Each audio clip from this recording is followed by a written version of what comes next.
అన్ని రకాల గుణాలు, అన్ని రకాల శౌర్యాలు, అన్ని పరాక్రమాలు, అన్ని లక్షణాలు ఒకే చోట ఉన్న నా దైవం తప్ప ఇంకొకరి దైవం ఎక్కడుంటారండి అని హనుమంతుడి మాటగా రామదాసు చెబుతున్నాడు. ఇక్కడ దైవాన్ని నమ్మితే అలా నమ్మాలమ్మా, దైవాన్ని నమ్మితే అలా నమ్మాలి. మతం మార్చుకున్నావు అంటే తల్లిదండ్రులను మార్చినంత మహాపాపం కింద లెక్కది. మన దైవం మీద మనకు నమ్మకం లేదన్నమాట.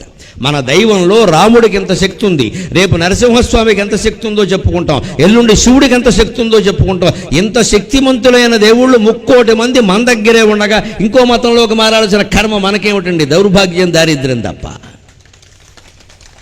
ఇవాళ పల్లెటూళ్ళు మొత్తం నేను కృష్ణా, గోదావరి, ఉభయ గోదావరి జిల్లాలు చూసి చెబుతున్నానమ్మా. చాప కింద నీరుల పరమతాల వాళ్ళు ప్రవేశిస్తున్నారు. మహిళలకి నమస్కారం పెట్టి కోరుతున్నా, అడ్డుకోండి, మత మార్పిడిని అడ్డుకోండి, అడ్డుకోండి. ఖచ్చితంగా హిందుత్వం నిలబడాలి. ఏం చేసినా అడ్డుకోవలసిందే. మత స్వేచ్ఛ అంటున్నారు, స్వేచ్ఛ కాదండి, ప్రలోభాలు పెట్టి లాగేస్తున్నారు. చిన్న అనారోగ్యం రాగానే మన ఇంట్లో చేరిపోతారు పుస్తకాలు పట్టుకొని. మనకి లేవా పుస్తకాలు? మన దేవుడు బలకరా? దేవుడు వాళ్ళకి ఏమైనా సొంతమా? ఇక్కడ కాస్త ఎవరో బలహీన ప్రాణి ఉంటారు, ఇక్కడ అనారోగ్యం కదా అని మనం ఏం అనలేము. వెంటనే 3 రోజుల్లో మారిపోతుంది పరిస్థితి, 3 రోజుల్లో మారిపోతుంది. మా అమ్మగారికి బాగా తీవ్ర అనారోగ్యం చేసిన పరిస్థితుల్లో మేము చేస్తూనే మందులు అవి వాడాలి కదా అని ఓ నర్సును పెట్టాం. ఆ నర్సు వచ్చిన తర్వాత 4వ రోజున తీసేసింది అక్కడ పుస్తకం. నేను చూశాను. నేను అయ్యి బాబోయ్, ఇప్పుడు 90 ఏళ్ళ ఆవిడ మార్చేస్తే నా పరిస్థితి ఏమిటి అనుకున్నాను. నేను వెంటనే పంపించాను. సాయంత్రం ఖర్చులు ఇచ్చేసి, నెల జీతం ఇచ్చేసి, నువ్వు అక్కలేదు పంపని చెప్పాను. ఆ సంస్థకు ఫోన్ చేశాను, హిందువులు ఉంటే పంపించడం లేదా వద్దని చెప్పాను. నాకు మండితే అలాగే ఉంటుంది వ్యవహారం, పంపండి తీసుకెళ్ళిపోండి అని చెప్పాను. అలా చేస్తున్నారండి ప్రయత్నం. ఎందుకంటే ఆవిడ ముసలావిడ ఏదో బాధలో ఉంటుంది, అక్కడ కూర్చుంది ఏదో తీస్తూ ఉంటే అది ఏదో చదివింది ఇందాక బాగుందంటే నాకు పంప అయిపోయినట్టే అక్కడ. ఇక నేనెందుకు ప్రవచనాలు చెప్పడం పని లేక.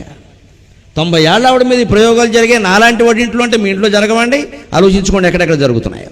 నేను అందుకోసమే పల్లెటూళ్ళు పిలిచినా ఎంత ఇబ్బంది అయినా ఎందుకు వస్తానంటేనమ్మా, ఈ ఘోరాలు ఇక్కడే జరుగుతున్నాయి. మత మార్పులు వాటిని ఆపి తీరడం ప్రవచనకర్తగా నా కర్తవ్యంగా భావిస్తాను.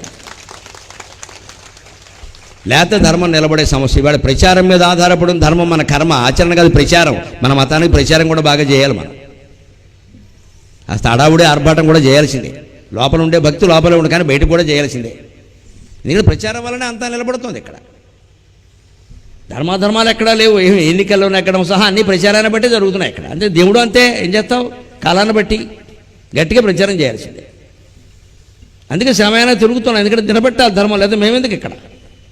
రాముడి యొక్క గొప్పదనాన్ని, రాముడిని మించిన దేవుడు లేడని చెప్పడం. భండన భీముడు ఆర్తజన బాంధవుడు ఉజ్వల బాణతూణ కోదండ కళ ప్రచండ భుజతాండవ కీర్తికి రామమూర్తికి రెండవ సాటి దైవమిక లేడనుచున్ గడగట్టి భేరికా దండడాండ నినదంబులు అజాండము నిండ మత్త వేదండమునెక్కి చాటెదను దాశరథి కరుణా పయోనిధి.